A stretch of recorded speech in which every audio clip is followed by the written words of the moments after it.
Titus 2:4 says that older women are to do good and to teach younger women to love their husbands and their children. However, what I have noticed in the church is that there are a lot of older women telling younger women that it's wrong to pray for your future husband and to have these desires, and that it's idol worship. And I want to encourage the young women out there that it is not a sin to have a pure desire. It is a sin to cope with that desire in an unhealthy way. God thinks of marriage as a continuation of discipleship because he says, be fruitful and multiply. So by teaching young women to love their husbands and their children, you're actually excelling the Great Commission. What your heart is fixed on is idol worship. Where your heart is, there your treasure will be. If your eyes are fixed on Jesus, yet you still have these desires, it doesn't mean that you're not allowed to have them or that you're sinful for having them.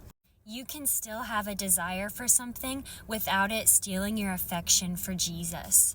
So just because you are bringing your desires to the Lord does not make it wrong. Scripture even says, cast your cares on him because he cares for you. And David said, pour your heart out before the Lord, which is exactly what Hannah did in 1 Samuel. She couldn't have a baby and she was being mocked because of it. And so she ran to the Lord with everything, and eventually she was able to have a baby. Eli the priest thought she was drunk because her lips were moving but nothing was coming out. But she told him that she was pouring her heart out before the Lord. I say all that because what if she didn't go mourn before the Lord and she just kept it inside? She could have dealt with it in an unhealthy way. Being a Titus 2 woman isn't just about being a homemaker. We hear all the time, your marriage is your biggest ministry, your kids are your biggest ministry. And yes, that is true, but that verse doesn't say teach your daughters, it says teach young women. So that's referring to actual discipleship, not just within your family. And this is something that you don't even see in the church.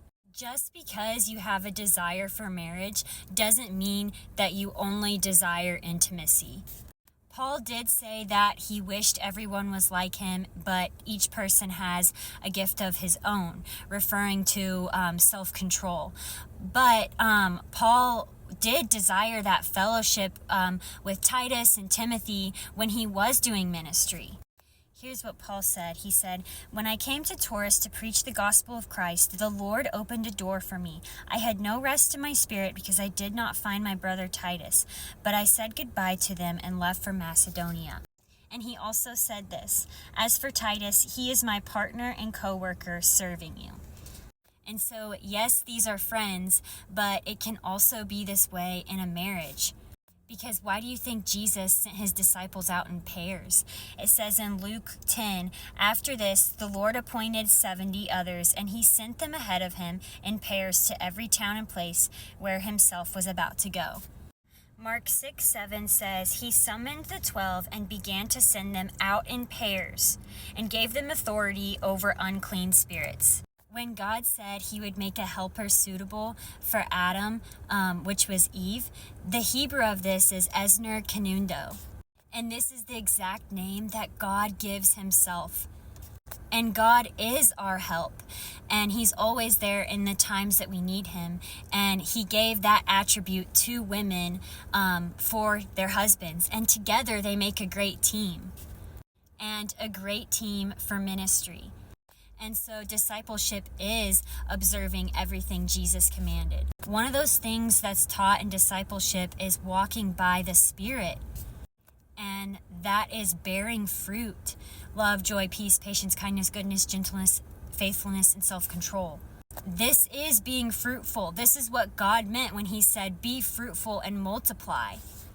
So please stop telling young women that it's idol worship to pray for their future husbands and that they can't do that. If anything, we should be teaching young women to pray for their future husbands.